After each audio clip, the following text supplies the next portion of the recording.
नमस्कार दोस्तों, स्वागत है आपका गर्जना न्यूज पर। और बाजपुर में जिस तरह से बाढ़ की स्थिति बनी हुई है, आज इसी विषय को लेकर बात करने के लिए हमारे साथ मौजूद हैं किसान नेता जगतार सिंह बाजवा जी। जगतार जी, बाजपुर में बाढ़ की स्थिति कोई ताजी नहीं है, कोई ये नहीं है कि इस बार ही बाढ़ आई है।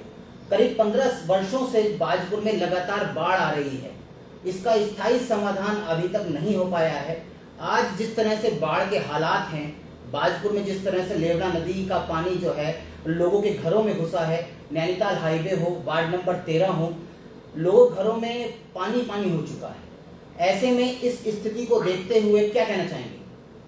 पहले तो मैं गंभीर जी आपके गर्जना न्यूज़ को बहुत धन्यवाद देना चाहूँगा, और जितने भी साथी आपके इस प्लेटफार्म के माध्यम से आपको और हमें सुन रहे होंगे, उन सबको मैं नमस्कार करते हुए, ये जो गंभीर विषय है और आपके तो नाम के साथ ही गंभीर लगता है और आप इस विषय पर गंभीर हैं, ये इसके लिए आपको मैं साधुवाद देता हूँ, शुभकामनाएं देता हूँ कि इतने गंभीर विषय पर आपने बात करने का हमें समय दिया है। रही बात इस समस्या की, जो बाढ़ की बात है, तो ये बात ठीक है कि ये लंबे समय से बाजपुर की एक समस्या है, और यहाँ तक आपका कहना है कि इसका क्या समाधान है। देखिए, जब कोई भी बड़ी समस्या होती है तो उसके समाधान के लिए दृढ़ इच्छा शक्ति की बहुत जरूरी है, और दृढ़ इच्छा शक्ति आम जनमानस तो जनप्रतिनिधियों को चुन सकता है, और जनप्रतिनिधि दृढ़ इच्छा शक्ति से अगर कोई काम करना चाहे, और सरकार के लिए कोई भी काम मुश्किल नहीं है मेरे मन में। नेचुरली पानी आता है और पानी को रोका जाना संभव नहीं है, लेकिन पानी को डाइवर्ट किया जाना संभव है। और मैं अच्छी तरह से, मेरे ध्यान में है कि लगभग जब से मैं देख रहा हूँ 2010-11 से, तो मैं सक्रियता से देख रहा हूँ कि तब से कई बार इस बात की चर्चा प्रारंभ में चलती रही कि साहब आएंगे, कई मंत्री भी आए, उन्होंने देखा साहब ऐसे होगा, लेकिन वो सारी बातें जो हैं हवाई टाइप हैं। उसका कारण मात्र एक था कि किसी भी जनप्रतिनिधि की दृढ़ इच्छा शक्ति ही नहीं कि मैंने ये काम करना, और मेरा ये टारगेट होना चाहिए कि साहब ये अगली बरसात से पहले पहले मैंने बाजपुर को बाढ़ मुक्त करना है या बाढ़ के खतरे से बचाना है। उसका अगर लक्ष्य लेके कोई भी जनप्रतिनिधि मुख्यमंत्री के सामने या जिम्मेदार अधिकारियों के सामने इस बात को बार बार रखेगा, तो निश्चित रूप से इसका समाधान निकल आता है। और मुझे लगता है कि यहाँ के जो भी जिम्मेदार जनप्रतिनिधि हैं, उन्होंने अपनी जिम्मेदारी का निर्वहन नहीं किया, और हमारा ये बोलना कईयों को लगता है कि शायद हम स्वाभाविक रूप से किसी का विरोध कर रहे हैं, लेकिन जो जनप्रतिनिधि हैं उनकी जिम्मेदारी बनती है, और इसका सीधा सा समाधान है कि ये पानी जंगल से जहाँ आता है, हम किसान हैं, और मेरा मानना ये है कि इसका एक वृहद प्लान बनना चाहिए कि जो पीछे से पानी जहाँ से भी आता है, वहाँ से ये पानी कैसे डाइवर्ट होकर के बौर जलाशय या हरिपुरा जलाशय की तरफ को कैसे डाइवर्ट किया जा सकता है। उसमें भी सावधानी बरतने की जरूरत है कि पानी जब जाएगा तो जो इधर के इलाके हैं, बरैनी से सटे हुए इलाके हैं, बाई जहाँ उधर को ज़्यादा उनका भाव ना हो। तो ये सारी चीज़ों को देखते हुए एक वृहद प्लान बने, और उसके लिए सरकार के जनप्रतिनिधि सरकार पर दबाव बनाएं, सरकार के सामने ये बात रखें, तभी हो सकता है। जगतार जी, अगर बात की जाए, आपने कहा है वृहद प्लान बनाने की, प्लान तो हर बार बने, डीएम साहब भी आए, मुख्यमंत्री भी आए, यहाँ पर हर कोई आता है, सर्वे करके चला जाता है। एक रूट मैप तैयार करने की बात हुई थी कुमाऊं कमिश्नर के निर्देश पर, उसको यहाँ पे रूट मैप जो बना, उसके बाद उसे प्लान भी भेजा गया, लेकिन क्या रहा? जीरो। हर बार इस लेवना नदी की सफाई के लिए जो है करोड़ों रुपए खर्च हो चुके हैं, लेकिन समस्या का समाधान नहीं हो पाया। यहाँ पर कई लोग, जैसे नेता प्रतिपक्ष हैं, यहाँ के विधायक भी हैं, और यहाँ पे नगर पालिका अध्यक्ष हैं, और सिंचाई विभाग के अधिकारी हों चाहे आला अधिकारी, कोई भी स्थानीय प्रशासन हो, यहाँ तक कि कोई भी इस समस्या के समाधान के लिए कोई जिम्मेवारी लेना ही नहीं चाहता। और सब इसका खामियाजा आखिर किसको भुगतना पड़ रहा है? यहाँ के लोगों को। ठीक है, इसके लेकिन जो है इसके समस्या का समाधान के लिए आखिर स्थायी समाधान होगा कैसे? सफाई करवा दी जाती है, कभी पिछले बार जो है एक तरफ की सफाई करा दी गई तो दूसरी तरफ बाढ़ आ गई, इस बार जो है उधर दूसरी साइड की सफाई करा दी गई तो इस साइड बाढ़ आ गई। अरे ये आखिर एक ही बारी में पूरा क्यों नहीं काम करा दिया जाता? और ये काम भी देखिए कब शुरू होता है, ये जब मानसून आने का समय था उसके 15-20 दिन पहले जो इन्होंने काम चालू करने की बात कही। इनको इससे पहले फंड ही नहीं मिल पाया, इन्होंने मांग करी होगी तब तो मिलेगा फंड। बात है आपकी। कहीं ना कहीं यहाँ के लोगों को इसके समस्या के समाधान के लिए आगे आने की जरूरत है।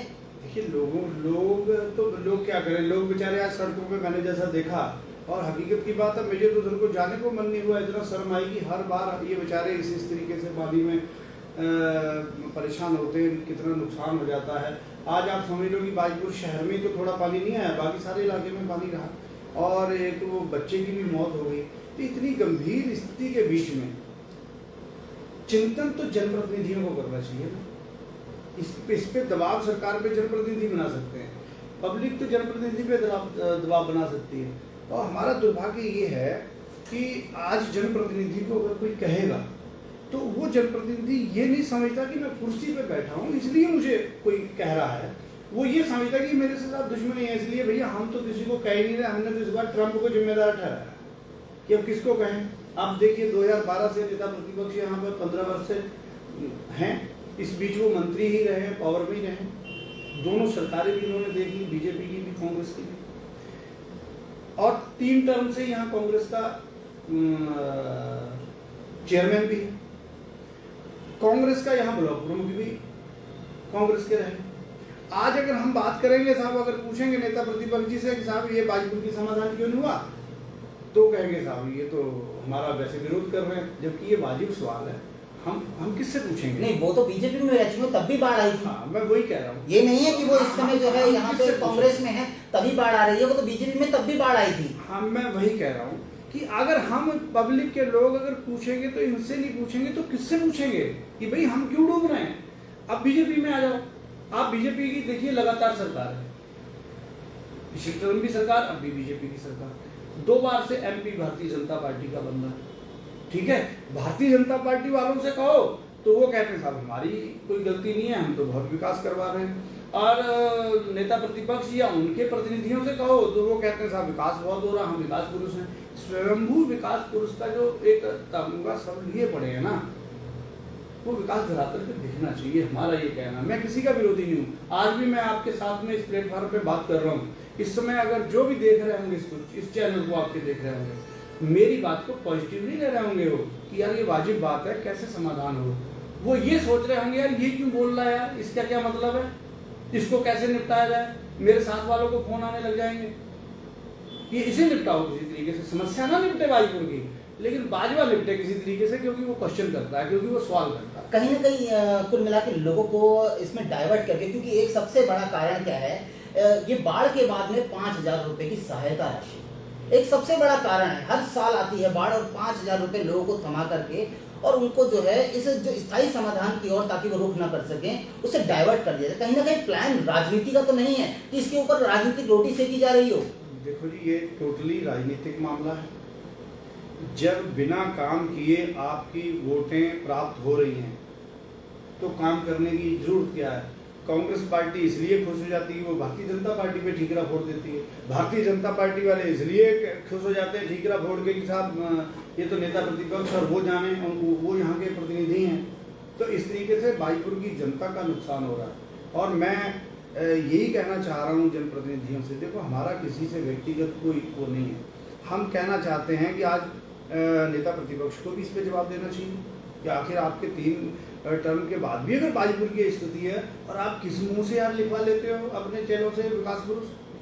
और अगर भारतीय जनता पार्टी के भी नेताओं से मेरा कहना है कि आप किस मुंह से भैया ये कह देते हो कि जब आपके जिंदाबाद मुर्दाबाद नेताओं की कर लेते हो, बड़ा विकास हो रहा उत्तराखंड में, बाजपुर की ये तस्वीर तो देखो एक बार। लेकिन जगतार जी आज खाली नेता प्रतिपक्ष ही इसके लिए जिम्मेदार नहीं है, गदरपुर के विधायक भी इसके लिए जिम्मेदार हैं। हाँ। क्योंकि आज जो बाढ़ की स्थिति जिस तरह से बन रही है, हालांकि पानी बाजपुर से आ रहा है, चाहे रामनगर से आ रहा है, चाहे नैनीताल से आ रहा हो, लेकिन आज बाढ़ की स्थिति पूरे बाजपुर में है। और गदरपुर के विधायक हो चाहे बाजपुर के विधायक हो, दोनों ने आज जो है झांकने की कोशिश नहीं की है।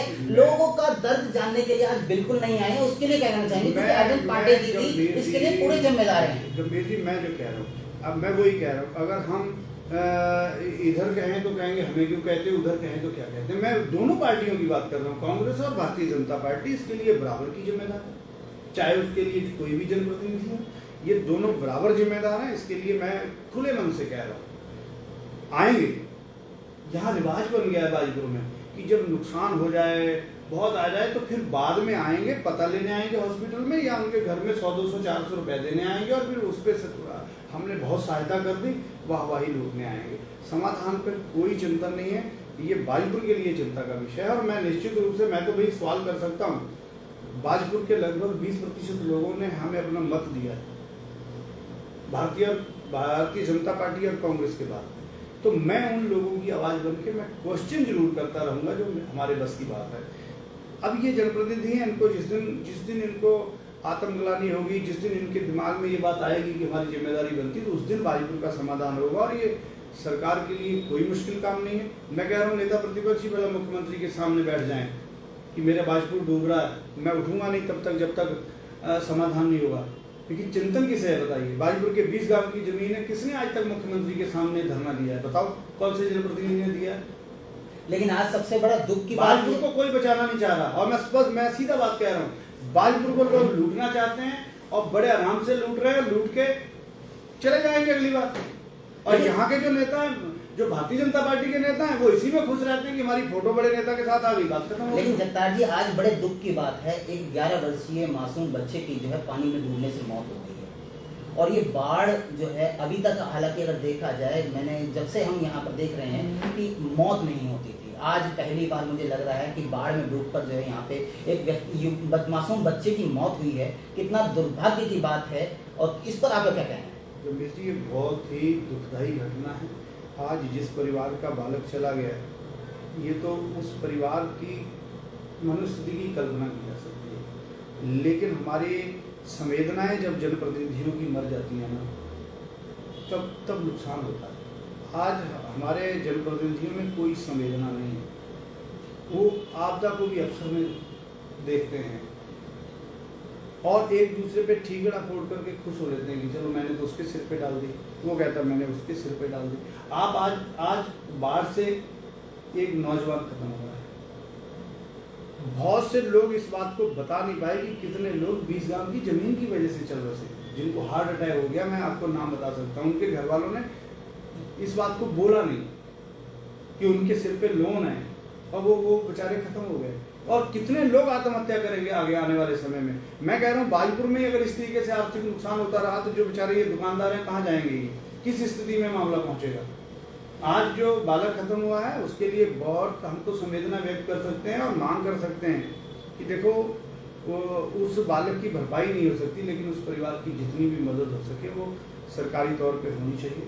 यहाँ के जनप्रतिनिधियों से मेरा निवेदन कि उस परिवार के साथ संवेदना रखते हुए उनकी अधिक से अधिक मदद की जाए और बाजीपुर को बाढ़ से बचाने के लिए ज़्यादा से ज़्यादा जो है प्रयास करना चाहिए।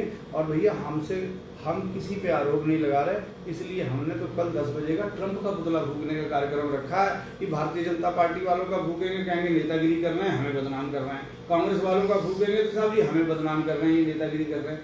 तो मुझे लग रहा है ट्रंप भी जिम्मेदार होगा फिर, अब ये तो जिम्मेदार नहीं है। तो इसलिए भैया कल ट्रंप का पुतला फूकेंगे तो ना नेता प्रतिपक्ष जिम्मेदार है बाजीपुर की दुर्दशा के लिए, ना भारतीय जनता पार्टी के सांसद, ना भारतीय जनता पार्टी की सरकार, ये कोई जिम्मेदार नहीं है। ये तो बहुत अच्छा काम कर रहे हैं, कमाल का काम कर रहे हैं। सारा काम बाजीपुर की सड़कों पे दिखाई दे रहा है।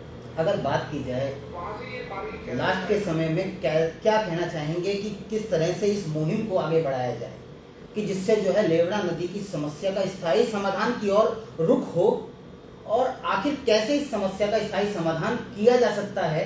क्योंकि लगातार ये भी मांग की जा रही थी कि इस लेवड़ा नदी की जो है पूरी एक नीचे से जो है पूरा इसे सफाई कराया जाए प्रॉपर तरीके से, चैनलाइज तरीके से, लेकिन वो नहीं हो पाया और आज बाढ़ आई है।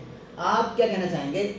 मैं सिर्फ इतना चैलेंज देता हूँ शासन को, प्रशासन को और सरकार को, आपके इंजीनियरों से काम ये हो ना हो, जितना पैसा आपने सफाई के लिए खर्च कर दिया है ना, इससे भी आप 50% रुपया सिर्फ बाजपुर और हरिपुरा स्थान बरहनी के जो किसान है ना, 5-7 किसानों को चुन लीजिए और उन्हें ये जिम्मेदारी दे दीजिए कि तुमने इस पानी से निजात दिलानी है। सिर्फ किसान ही उसका हल ढूंढ देंगे, उसकी बढ़िया सफाई कर देंगे। ये सब इतना बड़ा विषय नहीं है। ये तो जो खेतों वाले लोग हैं वही इसका समाधान कर देंगे, लेकिन अब पता नहीं कौन सी प्रक्रियाएं हैं, कौन से ये एस्टिमेट हैं जो बन ही नहीं रहे, कौन सा प्लान है जो चला जाता है, कभी कहीं चला जाता है कहीं चला जाता है, आज तक जो फाइनली नहीं हुआ। ये इतना पैसा जितना ये बर्बाद कर रहे हैं, इतना पैसा सिर्फ बाजीपुर के एक दो जो सामान्य किसान हैं या दुकानदार हैं, मैं कह रहा हूँ दुकानदारों को, एक आधा दुकानदार, एक दो किसान बरहनी क्षेत्र के, एक दो चनकपुर के, उनको जिम्मेदारी दे दो, आप देख रहे हैं जंगल से जहाँ से पानी आता है वो उसका सोल्यूशन निकाल देंगे वो। तो कहीं ना कहीं ये मानते हैं कि जो है जो पैसा आ रहा है, जो करीब 2 वर्षों में 1 करोड़ से ज्यादा की धनराशि अभी तक खर्च हो चुकी है, कहीं ना कहीं उसके बंदर बांट हो रही है। तो यार और क्या है बताओ, उसका हल क्या? मैं कह रहा हूँ चलो अगर हमसे कोई बंदर बांट पे क्वेश्चन मार्क करता है तो हम ये पूछ रहे हैं कि उस 1 करोड़ के खर्च होने का फायदा क्या हुआ बाजीपुर को, ये तो बताएं। कौन सा पानी किस घर में रुक गया आने से? पहले अगर 100 घर में जाता था तो आज 120 घर में घुस गया हो, तो उस 1 करोड़ रुपए के खर्च होने का क्या फायदा हुआ भाई? ये तो वो बताएं ना लोग, और ये पूछे ना जनप्रतिनिधि कि कैसे खर्च हुआ। तो सरकार से क्या कहना चाहेंगे? सरकार से आप स्थायी समाधान की क्या मांग करते हैं? सरकार से और विपक्ष से मैं इतना ही कहना चाहता हूँ कि भाई बाजीपुर के लिए मैं हाथ जोड़ के कह रहा हूँ कि गंभीर हो जाओ। हमारा बाजीपुर बर्बादी के कगार पर है, 20 गांव की जमीन के चक्कर में हजारों परिवार परेशान हैं। इस बाढ़ के लिए आप देखिए कि कितने लोग बर्बादी के कगार पर पहुंच रहे हैं। आज एक बच्चा भी खत्म हो गया। आपको भगवान का वास्ता है, अब नेतागिरी ना करके एक गंभीर चिंतन करके बाजीपुर को बचाने के लिए प्रयास करें। हमारे नेता प्रतिपक्ष भी और हमारे भारतीय जनता पार्टी के सांसद महोदय भी, मुख्यमंत्री जी भी, मैं सबसे हाथ जोड़ के विनती करता हूँ कि बाजीपुर को बचाने के लिए आप ईमानदारी से प्रयास करें तो निश्चित रूप से बाजीपुर बच सकता है। मैं यही कहना चाहता हूँ गंभीर जी आपके इस प्लेटफॉर्म के माध्यम से, और आपका धन्यवाद करना चाहता हूँ। तो ये थे जगतार जी, जिस पर जो है आज हमारे साथ यहाँ मौजूद थे और लेवड़ा नदी की समस्या को लेकर के आज यहाँ पर विषय था। तो आगे इसी विषय पर बात करेंगे, लेवड़ा नदी की समस्या का स्थायी समाधान हो सके और लोगों को बाढ़ से निजात मिल सके। नमस्कार।